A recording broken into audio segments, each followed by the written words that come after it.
Merhaba, hoş geldiniz. Canım kedim Pascal ile ilan sitelerindeki ilanları inceleyeceğiz. Pascal sadece fare, böcek, kertenkele avlamıyor. Uygun fiyatlı ilanları da avlıyor. Neden böyle bir yayın yapıyoruz? YouTube kullanıcıları bu sağda, sol köşelerde kafa görmeye alışık devamlı. Ben de bu kafayı Pascal ile doldurdum. Hem çalışıp kendi mamasını kazansın artık. Koca kız oldu. Evet, adı Pascal ama bu bir dişi. Hızlıca kanal konseptinden bahsedeyim. Bu tarz kanallar var biliyorsunuz. Biz bu konsepti biraz daha genişleterek yayın yapmak istedik. Sadece böyle müstakil evler, köy evleri değil de satılık daireler, arsalar, binalar, turistik tesisleri de eklemek istiyoruz. Ve ayrıca yine sadece satılık değil, bazı kiralık emlakları da sunmak istiyoruz. Bu ev olabilir, arsa olabilir, pansiyon, otel olabilir. Ve yine bir konu daha var. Bu da sadece emlak değil, karavanlar, işte guletler, yatlar, klasik arabalar gibi ilanları da girmek istiyoruz. Bakalım zaman ne gösterecek ve ilk ilanımızla Vira Bismillah diyelim ve başlayalım. İlk ilanımız Erzurum Aziziye'de. Şimdi evet biliyorum siz böyle hep batı taraflarında işte ne bileyim aman Çanakkale'de, Balıkesir'de işte Antalya'da vesaire evler düşünüyorsunuz ama e, bu bölgede de yaşamak isteyen insanlar olabilir. Bir emekli çift olabilir. Çok böyle cüzi bir bütçesi olabilir. Bu bütçeyle yani 325 bin lira bu evin ilanı mesela. Yani pazarlıkla vesaireyle belki 300'e belki 250'ye bile indirilebilir. Yani bir emekli çift karı koca emekliliğinde sakin bir hayat yaşayabilir. Bu bölgelere de alışık olabilir. Maddi olanakları uygun olmayabilir. Bu tarz ilanları da yayınlayacağız. Ama tabii ki Türkiye'nin her bölgesinden mümkün olduğunca ve özellikle aktif olarak tabii ki insanlar denize yakın olmak istiyor. Daha böyle sıcak bölgelerde olmak istiyor. Tabii ki bunları yayınlayacağız ama böyle ilanlarımız da olacak. Evet, ilana bakalım. 325 bin TL diyor. Erzurum Aziziye'de 3 artı 1 140 metrekare net, brüt 150 metrekare olan bir ev. Fotoğraflarına bakmadan önce e, şöyle bir açıklamalarına bakalım. Ulaşım sorunu yoktur diyor. Merkezi konumdadır diyor. Toplu ulaşım araçları, cami, market, manav, park, eczane, okul hepsine yürüme mesafesinde diyor. Gayet dediğim gibi emekli bir çift için ideal olabilir. Konumuna baktığımızda evet işte Aziziye Erzurum muhtemelen 5-10 dakika mesafede. Hemen bakalım şu haritalardan. Açılsın haritamız. Evet. Erzurum diyoruz. Erzurum'dan buraya Erzurum'dan mesela buraya ne kadarmış? Kaç dakika mesafede? 17 dakika. Yani araçla 15 dakikalık mesafe. Gayet ideal. Hatta havaalanına e, daha yakın muhtemelen.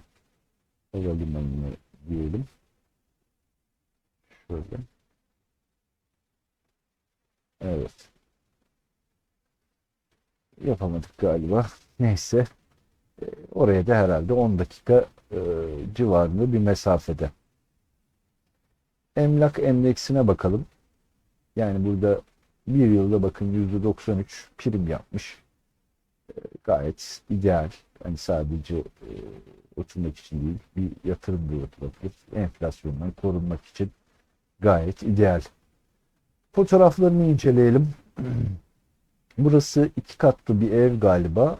Kat mülkiyetli. Bir katı size, bir katı da herhalde başka birisine ait. E, Emlakçıyı aradığınızda size daha net bilgi verecektir. Gördüğünüz gibi mutfağı, dolapları vesairesi var. Ahşap zemin. Tabii ki sıfır bir daire gibi değil ama gayet yine de derli toplu bir ev. Tadilata ihtiyacı var mı? Evet, ufak tefek. İşte bakın burada metekleri sökmüşler. E, Muhtemelen bu tarz masrafları olacak ama tabii ki bunları e, pazarlık konusu yapabilirsiniz. Ne bileyim ikinci el böyle bir şeyler, petek vesaire takılabilir. Gördüğünüz gibi doğalgaz hattı var galiba. Yani bir şekilde başa çıkılabilir durumda. Koridor muhtemelen bu biraz da bakımsızlıktan ama güzel bir boya, ufak tefek tadilatla gayet işinizi görebilir. İşte gördüğünüz gibi bahçesi de var. Yani işte tavuk yetiştir, ne bileyim köpek bak, otur yazın bahçende takıl. Yani emekler için gayet ideal. Evet, böyle bir evimiz. Fiyat 325 bin TL. Gayet iyi. Ee, Emlakçıdan satılık. Tabii ki bir komisyon da olacaktır ama dediğim gibi bunlar işte evin durumu vesaire, bir pazarlık vesaire konusuyla çok daha makul fiyata alabileceğinizi düşünüyorum. Ee, Umarım birisi bu ilandan faydalanır. Biz de ikinci ilanımıza geçelim. Pardon, telefon ileteyim. Burada hemen cep telefonu vermiş. 0543 939 3505 ilanı. Yurdagıt Emlak vermiş. Murat Öztürk'ün telefonu. İletişime geçerseniz size daha detaylı bilgi verecektir. Hemen ikinci ilanımıza geçelim. İkinci ilanımız Edirne Keşan'dan. 435 bin lira fiyatı var. E, Hemen ilan açıklamasına bakalım ilk önce. Masrafsız Erikli Denizi'ne 15 dakika, çarşı merkezinde 5 dakika, site içerisi servis mevcut. Adalet Sarayı İmam Hatip Lisesi'ne yürüme mesafesinde diyor. Kredili satışımız yok. Acil satılık, nakit olarak satılık diyor. 435 bin lira fiyatı var. Tabii ki buna bir pazarlık da olacak. Bunu da düşünün. 1+1 60 metrekare, 65 metrekare bir yer, giriş katı. Binada zaten 3 kat var. Otoparkı vesairesi mevcut. Gayet de ideal gözüken bir daire. Böyle harap bir daire değil. Fotoğraflarına beraber bakalım. Çok ileride biliyorsunuz TOKİ daireleri sağlam oluyor. Depreme şuna buna karşı en azından bu tarz bir kaybımız olmaz. Yani tam belirtmemiş. Muhtemelen giriş demiş ama burası mı, burası mı bilemiyorum. Yani onu bir telefonla arayıp öğrenmek gerekiyor. Klasik TOKİ dairelerinden. Yine dediğim gibi bir emekli çift için gayet ideal ya da İstanbul'da, Ankara'da böyle 10 bin, 20 bin, 30 bin kiralardan bunu almış bir freelancer çalışan olabilir veya genç çift olabilir ama kiradan bezmiştir artık. Çok böyle cüzi bir parası da vardır. Bu rakamlara gelip alıp yeni bir hayat kurabilir. Neden olmasın? Ramiz Ç tarafından satılık Behzat Ç'nin Amcaoğlu Ramiz Ç. Cep telefonunu veriyorum. 0543 714 5985. Konumuna bir bakalım. Evet. Dediği gibi Keşan'da. Evet. Denize de çok yakın. Gördüğünüz gibi 15 dakika mesafe diyor. Gayet iyi. Emlak endeksine baktığımızda %68, %70 aşağı yukarı enflasyonu tam yakalayamasa da o civarlarda bir şey var. Ama yine de dediğim gibi gayet makul fiyatlı bir ilan. Hemen üçüncü ilanımıza bir göz atalım.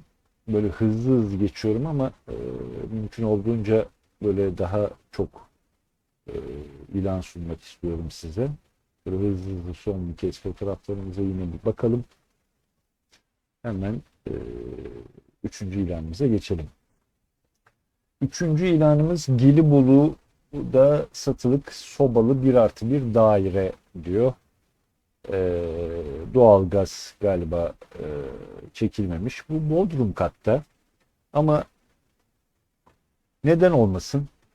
Yani yine aynı mantıkta bir emekli çift olabilir, bir genç bir çift olabilir, yeni hayata atılmış. Ee, yani çocukları yoktur. İki kişi, bir kişi gayet Bodrum katta da yaşanabilir. Neden yaşanmasın? Yaşayan insanlar var sonuçta. Ee, Gelibolu güzel bir yer. Denize yakınsınız, Çanakkale'ye yakınsınız, Trakya'ya yakınsınız. Neden olmasın? 60-70 metrekare bir bina, daire. Oda sayısı 1+1, 26-30 yaş arası binanın yaşı. Bodrum katta 4 katlı bir yer, e, sobalı ısınma vesaire. Şimdi bir fotoğraflarına bakalım. Evet, şurası tam böyle şey bir e, yer değil. Hani böyle zifri bir bodrum değil en azından. Birazcık pencereleriniz bir şeyleriniz var. Yani böyle tam sağlıklı olmasa da yani bodrum katın e, zorlukları, rutubeti vesairesi var. Yani bunu neden aldım? Gelibolu merkezde burası. Bakın, direkt merkezdesiniz. Tam göbektesiniz. Ee, yani iyi bir pazarlıkla anca hani böyle bir şey yapılabilir. Bu 450 bin lira açıkçası burası için çok makul bir rakam değil. Yani makul değil derken makul ama evin çok işi var. Hani bodrum kat vesaire, buna benzer bir sürü şey var. Hani sıkı bir pazarlıkla yapılır mı, yapılmaz mı, ne olur? Yani bir konuşmak lazım. İyi bir pazarlıkta iyi bir fiyat verirse neden olmasın? Bunun harici yarı bodrum kat diyor. Daha önce daire olarak kullanılmış. Tapu niteliği mesken değil depo olarak geçmekteymiş. Ayrı mutfaklı sobalı bahçeli diyor. Yani depo olması çok önemli değil. Siz eğer gidip oturacaksanız sonuçta daha önce birileri burada oturmuş. Siz de gidip oturabilirsiniz. Bir belediyenin de gelip garibanın aman burası depo mu ama ev mi diye çok yıpratacağını sanmıyorum. Ama dediğim gibi iyi bir pazarlık gerekiyor. Bu pazarlık olursa neden olmasın? Şimdi hemen dördüncü ilanımıza bununla beraber geçelim. Geçmeden önce tabii ki iletişim numarasını verelim. Cep numarası 0541 766 84 73. Fatih Gayrimenkul'den Fatih Çiftçi'nin telefonu. E, dediğim gibi bir konuşabilirsiniz, görüşebilirsiniz. Gerisi size kalmış elbette. Diğer ilanımız, bunu neden aldım? E, Kars merkezli diyor. O buradan Kars'a mı gideceğiz şimdi diyenler olabilir. E, Yani o gidebilirsin de o ayrı bir şey ama bu daha çok böyle bir yatırımlık gibi aldım bunu. E, Bu tarz yerlerde hani apart daireler öğrencilerin olduğu yerde gerçekten iyi fiyatlara kiralanabiliyor. 485 bin lira da çok böyle büyük bir rakam değil. Yani böyle alıp böyle hani öğrenciye vesaireye kiralanabilir apart daireler bilmiyorum hani ne kadardır kiraları ama hani böyle 3'e 4'e böyle apart olarak kiralayabilirseniz e, gayet mantıklı bir yatırım olabilir diye düşündüm. O yüzden bunu böyle çok bu İran üzerinde durmayacağım. Ama böyle de bir şey var. Duyun istedim. Kars'ın direkt merkezinde zaten muhtemelen üniversiteye yakın bir yer burası. Ee, Adam da yazmış zaten kredi mi kullanacaksın, ipoteğin mi yok demiş. Al burayı ipotek olarak göster demiş. Aha ipotek, aha da apart demiş. Kiraya ver, her ay düzenli gelirin olsun demiş. Full eşyalı, üniversitenin tam karşısında demiş ve yarı bozulmuş. Yani üniversitenin karşısında olduktan sonra zaten çok öğrenciler Bodrum'uymuş, şuymuş. Çok arayacaklarını sanmıyorum. Onlar için ulaşım, kolay ulaşım daha önemli. Yani eşyaları da var. Buzdolabı var, mini bir mutfağı var, girişi var, işte poli var, bilmem ne var, çamaşır makinesi var. Öğrenciler için ideal bir yatırım olabilir. Yine dediğim gibi, gerçi bunu demedim ama dediğim gibi bunu çok kullanıyorum bu kelimeyi. Yani 485 bin lira üzerine belki pazarlık yapılabilirse neden olmasın bir yatırımlık olabilir. Yine Çağlar Ç, bu da Behzat Ç'nin diğer amcaoğlu 0532 355 23 76 numaralı telefondan ulaşabilirsiniz. E, Ve diğer ilanımıza geçelim şimdi. Yine böyle bir apart tarzı bir yer aldım. Bu Kırıkkale Yahşiyan'da. Çünkü makul fiyatlı daire yok arkadaşlar. Yani aman verelim 300-500 işte 3 artı 1 2 artı 1 işte 3. kat kombili bilmem neli artık bu fiyatlara hiçbir şey yok. 498 bin yazmış. Ee, Ne demiş? Cüzi, cüzi bir pazarlık olabilir demiş. Tabii cüzi bir pazarlık dediğine bakmayın. Oturup çatır çatır bir pazarlık yaparsınız. Belki daha iyi makul rakamları alabilirsiniz. Ne demiş? Mevcut dairemizin olduğu alan KYK tarafından, bu KYK biliyorsunuz öğrenci yurtları devletin 15 yıl kira anlaşması olup şu an 7 yıl sözleşmesi kalmıştır. Aylık kirası 1900 TL'ymiş. Her yıl tefe tüfe endeksine göre artışı mevcutmuş. 7. ayda %70 zam yapılacakmış. Şu an tabii ki 1900 lira düşük bir rakam ama 7. ayda %70 yapıldığı zaman aşağı yukarı 300 300 civarı falan mı oluyor? O civarlara gidiyor. 3,5 deseniz e, yani 3-3,5 arası bir kira 3.200. Yani fena değil. Her ay e, yani böyle 450 bin liraya hani paranız aman altına mı koyayım aman işte faizde mi faizde biliyorsunuz para eriyor zaten enflasyon içerisinde tamam başta belli bir para alıyorsunuz oradan ama e, hiç faiz tavsiye etmiyorum. Eriyip gidiyor paranız. Dolar deseniz ne olacağı belli değil. Yine en makul yatırım altın ama onun da ne olacağı belli değil. En güzeli yine her zaman emlaktır derim ben. E, Bunun harici kira olarak diğer apartlar gibi 9 değil 12 kira alınıyormuş. Öğrencinin derdi yokmuş. Yok eşya kırıldı, fatura ödenmedi gibi bir problem yok. Siz direkt KYK'ya kiraladığınız için yani onlar her şeyle ilgileniyor. Daireyi göremiyormuşsunuz. KYK işletimli olduğu için projeyle bakabiliyor musunuz? Örnek faturası varmış. Krediye uygunmuş bu arada. Ee, Ne diyor başka? 40 metrekare. Hemen şöyle büyük bir fotoğrafına da bakalım. Evet. Bayağı büyük sitelerde bir işte daire, apartman bir şey. Öğrenciler için yine gayet güzel. 7 yıl sözleşmesi kalmış. 15 yıl anlaşmışlar KYK'de.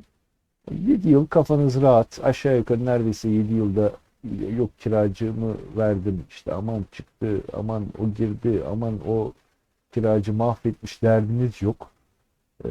7 yılda neredeyse aşağı yukarı bu parayı toplayacaktır verdiğiniz parayı.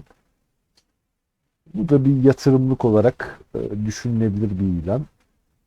Şansal emlaktan satılık. Kazım Ş. Kazım Ş. Şansal hemen onun da numarasını vereyim. 0546 670 064 telefon numarası. Görüşüp konuşabilirsiniz. Biz de diğer ilanımıza geçelim. Bu arada Pascal ilanlar nasıl? İyi mi? Kötü mü? Hiç sesin soluğun çıkmıyor. Neyse bakalım. Geçelim diğer ilanımıza. Bu ilan benim çok hoşuma gitti. Gerçekten böyle şu an bir param olsa burayı alırım. Çok ufak bir yer. 1+0 diyor. 25 metrekare net, 30 metrekare brüt. Ama yatırımlık için gerçekten ideal. Yani 3000'e de bulursunuz buraya kiracı, 3500'e de. Çünkü bu direkt Balıkesir merkezde bir yer. Hemen şöyle konumuna bakalım. Tam Balıkesir'in göbeğindesiniz. Yani burada hiçbir zaman bu daire boş kalmaz. Mutlaka bir öğrenci, bekar vesaire birisini bulabilirsiniz buraya. Hemen fotoğraflarına bakalım hatta. Bakın direkt çarşı Balıkesir. Bilmiyorum gittiniz mi merkeze. Tam göbeğinde her yere yürüme mesafesinde bir öğrenci olabilir. İşte bekar çalışan birisi olabilir. Stüdyo daire, ufacık bir minik bir mutfak dolabı var. Giriş holü var. İşte yatağını koyacak. Yatacak, kalkacak. O akşam televizyonunu izleyecek. İşte duşunu yapacak, tuvaletini yapacak. Sabah da kalkıp gidecek. Böyle bir yer için bence gayet ideal. Hazır 3000 TL kirası var diyor zaten. Konumu çok iyi. Hatta videosu da var diyor. Videosunu göremedim. Videosu da varmış. Bir bakalım. Hemen izleyelim beraber.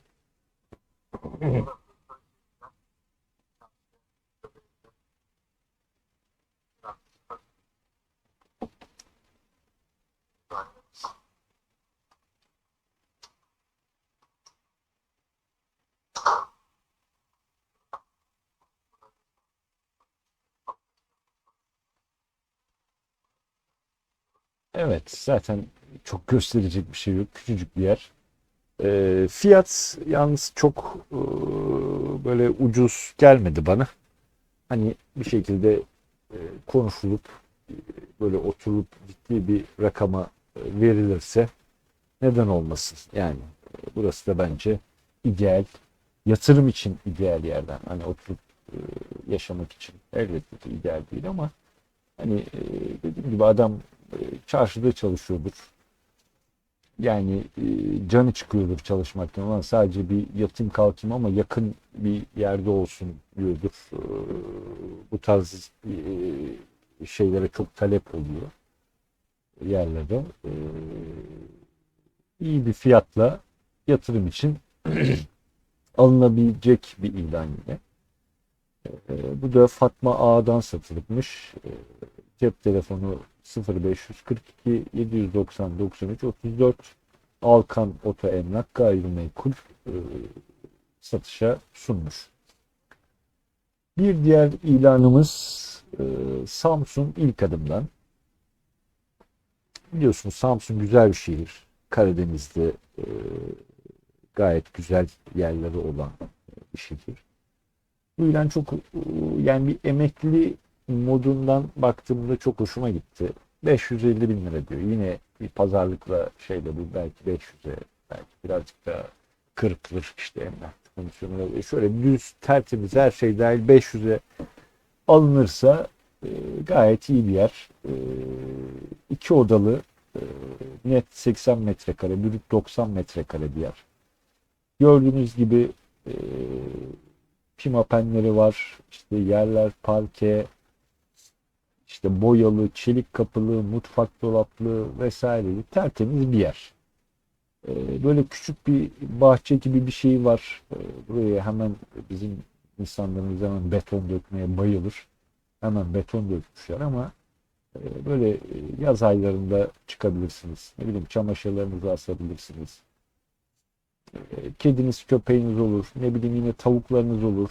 Bir şeyler olur. Tam emekli kafasında, modunda yaşayabileceğiniz bir yer. Gayet de güzel, temiz gözüküyor. Herhalde kömürlüğü, mömürlüğü falan da var binanın. Ivırınızı, zıvırınızı da koyabilirsiniz. Banyonun falan biraz işi var gibi duruyor tuvaletin.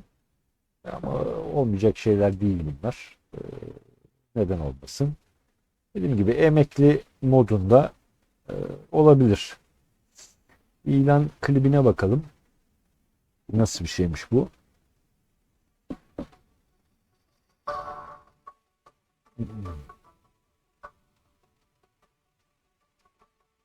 Evet.